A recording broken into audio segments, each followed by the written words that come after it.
Si eres una persona crítica, quédate y analiza el siguiente video. Yo considero que no es una coincidencia.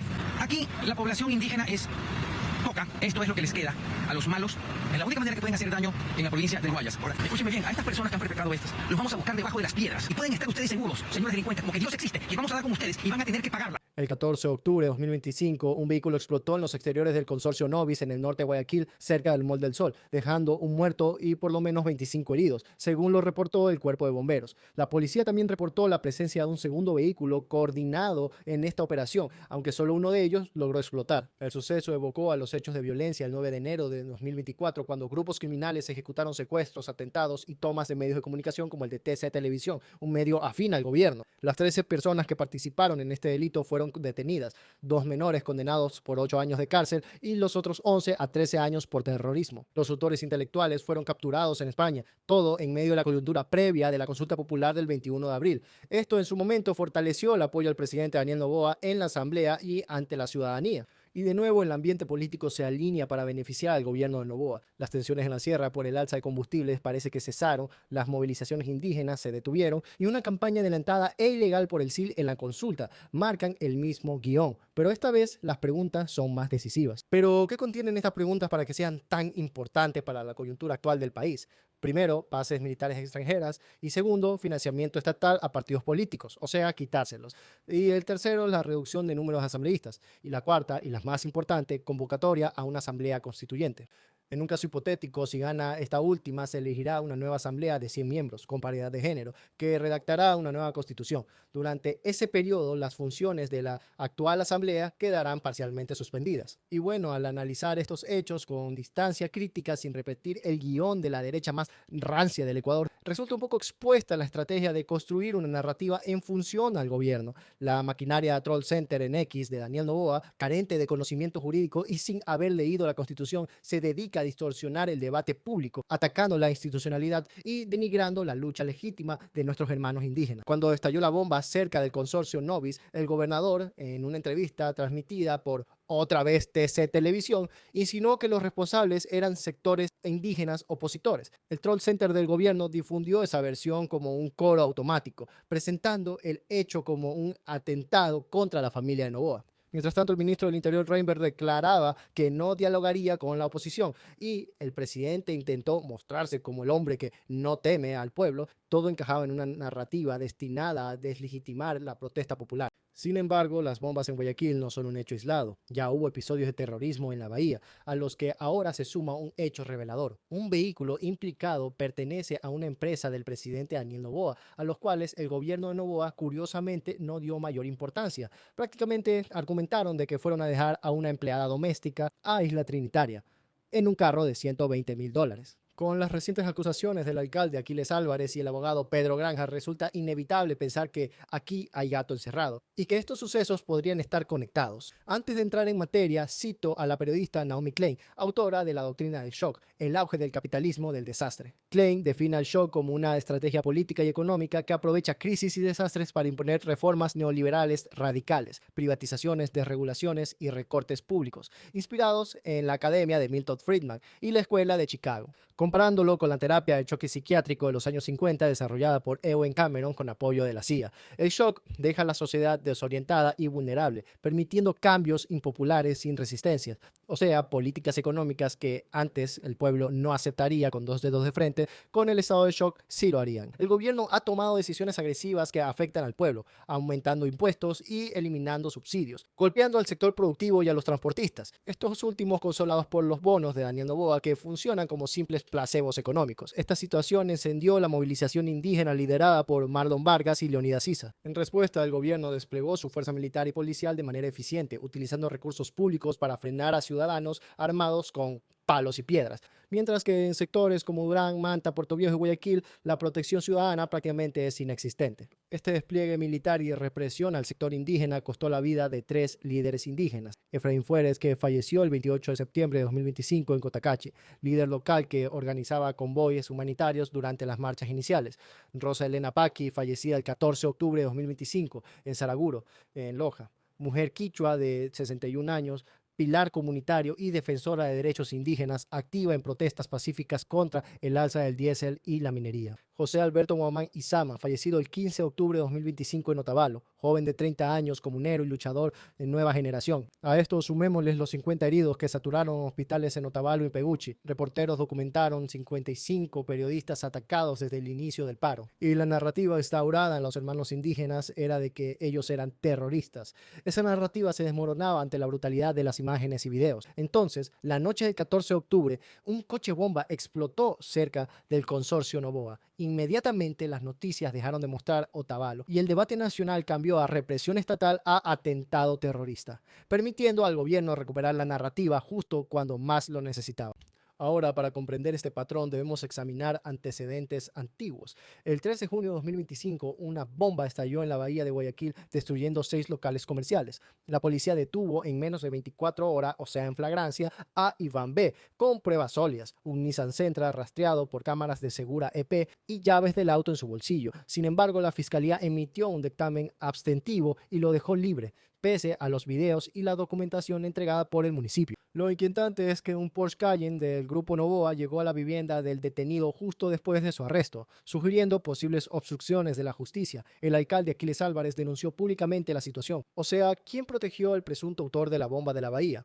Hoy seguimos con bombas. Esas fueron sus palabras. Ahora volvamos a recapitular. El 14 de octubre explotó un coche bomba junto al consorcio Novis, mientras que en Otavalo el pueblo era duramente reprimido. Y es algo curioso porque los bomberos limpiaron la escena con rapidez, borrando posibles pruebas de explosivos. A ver, los protocolos internacionales indican que cada fragmento es crucial. Cada evidencia es pertinente para la investigación. Una camioneta Great Wingle pertenecía a un sargento del ejército, cuyo patrimonio fue eliminado de la Contraloría. El Ministerio del Interior confirmó que se trataba de un explosivo profesional, un C4. Ahora las preguntas son las siguientes. ¿De dónde salió? ¿Cómo cruzó las fronteras sin ser detectado? Entonces veamos los hechos. Tenemos una bomba justo al frente del edificio en Los Noboa, una escena limpiada por los bomberos, un vehículo de un militar en servicio pasivo, un explosivo especializado, o sea, un C4, un sospechoso liberado y un momento político oportuno. Aquí es cuando yo digo, qué lindo dejaste la justicia en el Ecuador, Dianita. Curioso, ¿no? Ahora yo sé que los aburrí con muchos datos y muchas incógnitas. Salgámonos un poco de este escenario para irnos a Italia. Entre los años 60 y 80, Italia vivió los llamados años de plomo, una ola de atentados atribuidos a los comunistas, pero orquestada desde el propio Estado. El caso Piazza de Fontana, en 1969, con 16 muertos, fue presentado como una obra de los comunistas, aunque décadas después se reveló que detrás de esto estaba la Operación Gladio, una red secreta de inteligencia italiana financiada por, ya saben ustedes, la CIA y la OTAN, para impedir el ascenso electoral del Partido Comunista. Uno de sus agentes, Vincenzo Guerra, confesó que debíamos atacar civiles para que el pueblo pidiera más seguridad al Estado. Y es en eso que durante años Gladio manipuló pruebas y silenció a los fiscales. Mientras los italianos creían que el peligro venía de los comunistas, la realidad era otra. Esto nos deja una oscura lección, que los estados pueden fabricar el terror para consolidar poder cuando los métodos democráticos no les bastan. Regresemos ahora al 2025 en Ecuador. Un joven presidente empresarial que ha construido su proyecto político sobre la figura del enemigo interno, sobre militarización permanente, sobre estados de excepción renovados indefinidamente. Una persona que ha construido su narrativa tachando de enemigo de la democracia a todo opositor que se le cruce en el camino. Un presidente que promueve bases militares extranjeras, se alinea con Estados Unidos y aplica reformas neoliberales profundas, flexibilización laboral, apertura extractiva y subordinación al FMI. Esto demuestra cómo las decisiones económicas internacionales condicionan la soberanía de un país. Porque seamos sinceros, si Daniel Noboa hubiera aplicado la mitad de lo que dice su proyecto político de campaña en sus primeros inicios, no estaríamos como estamos. O por lo menos podríamos decir que fue lo que votamos, como lo hicieron los argentinos con Milei. Vámonos a Chile, que también es un caso paradigmático. Salvador Allende, socialista elegido democráticamente, fue derrocado en 1973, donde pasó un experimento neoliberal liderado por los Chicago Boys, bajo la dictadura de Pinochet. Privatizaciones masivas, eliminación de derechos laborales, destrucción de sindicatos y apertura comercial sin límites provocaron un desempleo cercano al 30%, una inflación inflación descontrolada y caída de los salarios reales. Entre 1973 y 1977, más de 3.000 personas fueron asesinadas, 80.000 torturadas y 200.000 en el exilio. Algo similar de lo que está pasando en Argentina. No en el caso de las vulneraciones a derechos humanos, pero sí en el caso de que se están quedando pobres. Y todo esto bajo las políticas neoliberales de Javier Milei y su apreciación por los Estados Unidos. Pero bueno, volviendo, en los centros de tortura, los represores justificaban su violencia con la frase de así es el libre mercado, solo los débiles mueren. Y obvio que el terror no fue un efecto colateral, fue la condición necesaria para imponer reformas que la sociedad democrática jamás habría aceptado voluntariamente. Décadas después, cuando los ideólogos celebran el supuesto milagro chileno, la realidad mostraba un colapso económico entre 1982 y 1983, o sea, desempleo, caída del PIB y rescates bancarios socializando pérdidas y privatizando ganancias. Con la mitad de la población viviendo en pobreza, la lección es clara. El neoliberalismo radical y la democracia son incompatibles. Miren las similitudes con los casos que está mostrando Klein. Muestra un manual operativo actualizado con nueva tecnología de control y comunicación, pero que se identifica con una verdad absoluta: generar miedo suficiente para que la población acepte lo inaceptable, entregue libertades y vote por su propia subordinación. Esto bajo la confianza de que el gobierno va a actuar en materia de seguridad, lo cual nunca va a llegar, ya que el peligro se renueva según convenga políticamente. O sea, esta secuencia es muy predecible. Primero la crisis o el evento traumático, luego la explicación oficial, simplificada y un poco maquillada, que señala un enemigo claro. Después las medidas de emergencia, presentadas como temporales pero que se prolongan. Y finalmente la normalización del extraordinario, con la aceptación de restricciones a derechos que antes habían sido impensables. El que no conoce la historia está condenado a repetirla. Chile nos enseñó que el neoliberalismo radical requiere de terror para imponerse. Italia nos enseñó que el Estado puede fabricar su propio enemigo cuando los intereses geopolíticos así lo demandan. Y la pregunta no es si el gobierno sería capaz de hacerlo, sino que si existen salvaguardas institucionales, o sea, prensa independiente, fiscalía autónoma y organismos de control que no estén capturados por el poder.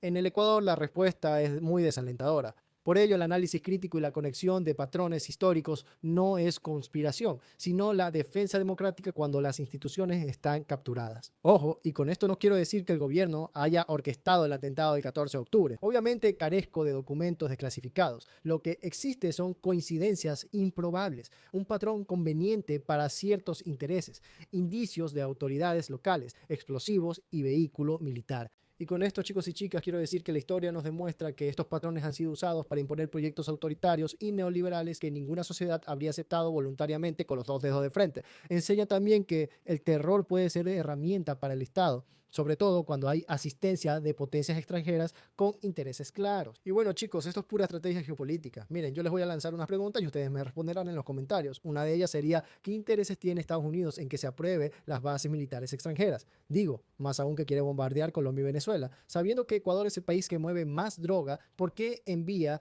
armamento naval a las costas de Venezuela, sabiendo que debería reforzar nuestras costas? El Ecuador de Noboa, con su alineamiento a Estados Unidos, su pedido explícito de bases militares y su proyecto de militarización, encaja en el patrón histórico documentado por Naomi Klein. Y esto no es paranoia, es un reconocimiento de patrones aplicados al presente. La pregunta clave no es quién ejecutó el atentado del 14 de octubre, sino a quién le beneficia. Los movimientos indígenas y la oposición no ganaron, perdieron. Quien recuperó la iniciativa fue el gobierno, y necesitaba reorientar la conversación hacia el terrorismo y preparar el camino para la consulta del 16 de noviembre.